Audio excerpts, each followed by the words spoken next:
নমস্কার বন্ধুরা, চলে এলাম আরেকটা এপিসোড বাঙালি ডাক্তার নিয়ে। এই এপিসোডে আমি কথা বলবো হাঁটু ব্যথা এবং ব্যায়ামে তার উপকারিতা বা অপকারিতা। আমরা জানি আমাদের মধ্যে অনেকেই বয়স বাড়ার সাথে সাথে তাদের দৈনন্দিন জীবনে হাঁটু ব্যথার সম্মুখীন হন। বিভিন্ন কাজকর্ম করতে গেলে প্রচণ্ড হাঁটুতে ব্যথা হয়। এর কারণ অস্টিওআর্থ্রাইটিস। অস্টিওআর্থ্রাইটিসের কারণ আমাদের হাড়ের যে সংযোগস্থল, অর্থাৎ হাঁটুর হাড়ের মাঝখানে যে টিবিয়া এবং ফিমার বোনটি আছে, তার যে কার্টিলেজ লেয়ার, সেটা আস্তে আস্তে ক্ষয়ে যাওয়ার ফলে দুটি হাড়ের মধ্যে যে ঘর্ষণ হয়, সেই ঘর্ষণ হওয়ার ফলেই এই অস্টিওআর্থ্রাইটিসটি হয়ে থাকে। এবার এখানে প্রশ্ন আসছে যে হাঁটু ব্যথা নিয়ে ব্যায়াম করা উচিত না উচিত না। প্রথম কথা হলো গিয়ে, যে সমস্ত পেশেন্টরা বা যে সমস্ত রোগীরা হাঁটু ব্যথায় ভুগছেন, তাদের পক্ষে ব্যায়াম করা বেশ কষ্টের, এবং ব্যায়াম করা এবং ব্যায়ামের ফল পেতে এতটাই কষ্ট হয় যে বেশিরভাগ রোগী ব্যায়াম করতে মোটিভেটেড হন না এবং ব্যায়াম করার আগেই তারা হাল ছেড়ে দেন। তো এখানে আমাদের বুঝে নিতে হবে যে অস্টিওআর্থ্রাইটিসের রোগী যারা বাতের ব্যথায় ভুগছেন, অর্থাৎ হাঁটুর বাতের ব্যথায় ভুগছেন, তাদের ব্যায়াম করলে কি সুবিধা হয়। ব্যায়াম করলে আমাদের হাঁটুর চারপাশে যে মাংসপেশিগুলি আছে সেগুলোর জোর বাড়ে, অর্থাৎ হাঁটু ব্যথার ফলে মাংসপেশি যেগুলো শুকিয়ে যায়, সেগুলোর মধ্যে রক্ত চলাচল ভালো হয় না, সেটা কিন্তু ব্যায়াম করলে অনেকটাই ইমপ্রুভ হয়। তাছাড়াও ব্যায়াম করলে হাঁটুর হাড়ের যে ক্যালসিয়াম কন্টেন্ট, সেটাও কিন্তু অনেকটা বাড়ে, অর্থাৎ হাড় মজবুত এবং শক্ত হয়। ব্যায়াম করলে হাঁটুর মধ্যে যে ফ্লুইড বা সাইনোভিয়াল ফ্লুইড আছে, সেটা অনেকটাই বাড়ে, তার ফ্লুইডের চলাচল ভালো হয় এবং হাঁটুর আশপাশে রক্ত চলাচলটাও ভালো হয়। এর ফলে আমরা যে দিয়ে থাকি অস্টিওআর্থ্রাইটিসের জন্য বিভিন্ন রকমের, সেই ওষুধগুলো হাঁটু অবধি পৌঁছায় এবং অ্যাকশন নেয়। যদি কোনো পেশেন্ট মনে করেন যে শুধুমাত্র ওষুধ খেয়েই তারা অস্টিওআর্থ্রাইটিসকে ভালো হয়ে যাবে, তাহলে কিন্তু তারা ভুল ভাবছেন। অস্টিওআর্থ্রাইটিসে ব্যায়ামের কোনো বিকল্প নেই। ওষুধের সাথে ব্যায়াম চালালে তবেই এই রোগ থেকে সম্পূর্ণ মুক্তি পাওয়া সম্ভব। এখন প্রশ্ন হচ্ছে কী ধরনের ব্যায়াম অস্টিওআর্থ্রাইটিসে করা উচিত এবং কী ধরনের ব্যায়াম অস্টিওআর্থ্রাইটিসে করা উচিত নয়। আমরা একে একে ব্যায়ামের প্রসঙ্গে আসি এবং একে একে ব্যায়ামের উপকারিতা এবং অপকারিতা নিয়ে ডিসকাস করি। প্রথমে হলো গিয়ে হাঁটা। হাঁটা একটি সহজতম এক্সারসাইজ এবং খুব এনজয়েবল একটা অ্যাক্টিভিটি, অর্থাৎ অনেকেই হাঁটতে ভালোবাসেন। কতক্ষণ হাঁটব? অস্টিওআর্থ্রাইটিসের রোগীরা যারা ব্যথায় ভুগছেন, তাদের মিনিমাম আধ ঘন্টা সকালে, আধ ঘন্টা বিকেলে হাঁটা উচিত। যারা প্রচণ্ড ব্যথায় ভুগছেন, অর্থাৎ ব্যথায় কাতর অবস্থা, তারা অবশ্যই আধ ঘন্টা হাঁটতে পারবেন না। তারা চেষ্টা করুন 5 মিনিট 10 মিনিট করে ঘরে হাঁটতে, দিনে দুবার করে 5 মিনিট 10 মিনিট করে হাঁটুন। হাঁটতে হাঁটতে হাঁটার ক্ষমতা বাড়বে এবং আস্তে আস্তে সেই টাইমটাকে বাড়িয়ে আধ ঘন্টা সকালে এবং আধ ঘন্টা বিকেলে নিয়ে যান। কীভাবে হাঁটবেন? প্রচণ্ড জোরে না প্রচণ্ড আস্তে?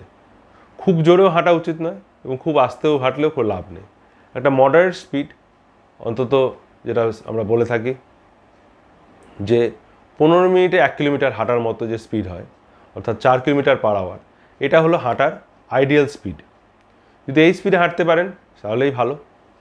ভুলেও খুব জোরে হাঁটতে যাবেন না। অতিরিক্ত জোরে হাঁটলে হাঁটুর ক্ষতি হয় এবং অবশ্যই নরম জুতো পরে, অর্থাৎ ওয়াকিং শু বা রানিং শু পরেই হাঁটবেন।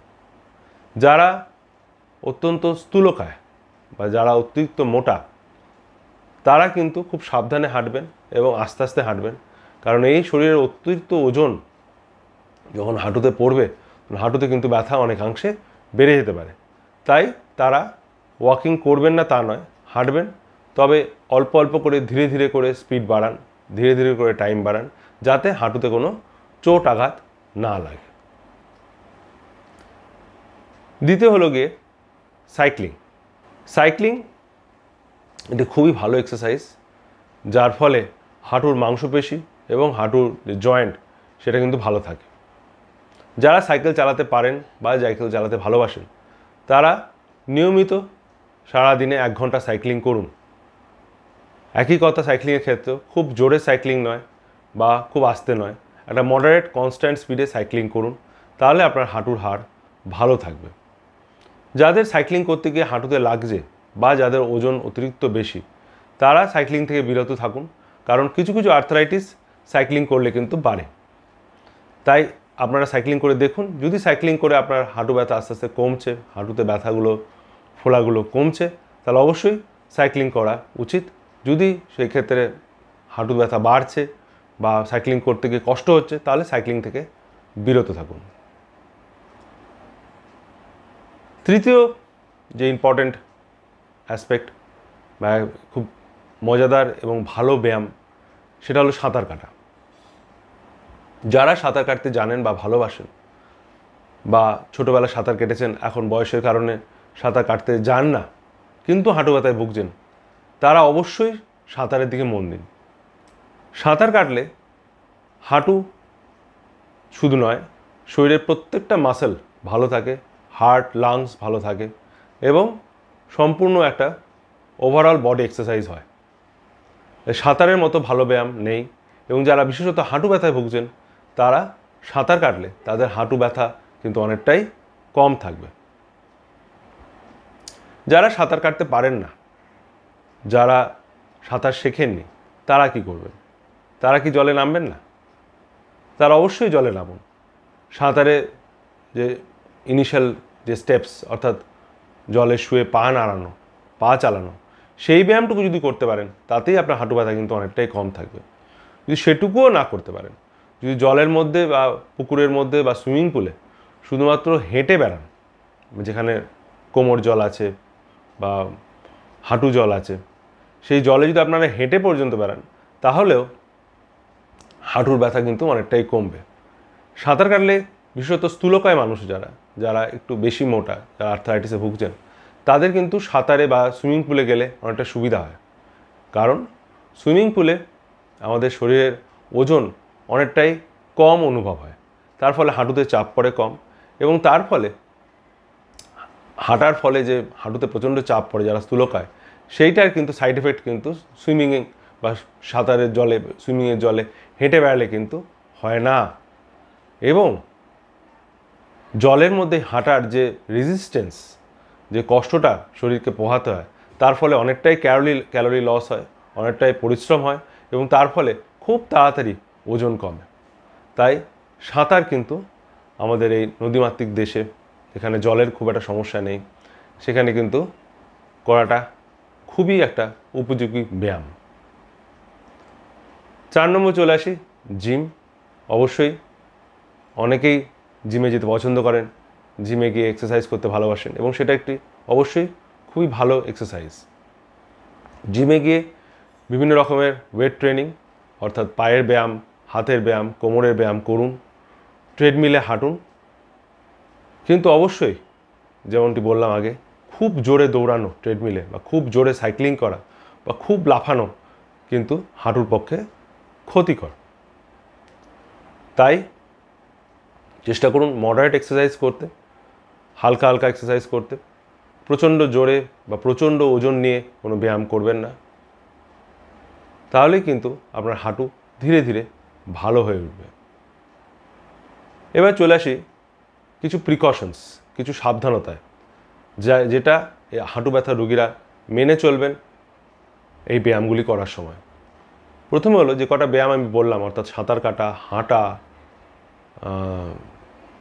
সাইক্লিং করা, এই প্রত্যেকটা ব্যায়াম মেপে বুঝে করুন। অতিরিক্ত ব্যায়াম করতে যাবেন না। অতিরিক্ত ব্যায়াম করলে হাঁটুতে ইনজুরি হয়, হাঁটুর ক্ষতি হয়, মাংসপেশিতে চোট লাগে, এবং তার ফলে দীর্ঘদিন এক্সারসাইজ বন্ধ করে থাকতে হতে পারে। তাই ব্যায়াম করুন মেপে বুঝে, একদিনে অতিরিক্ত ব্যায়াম করবেন না।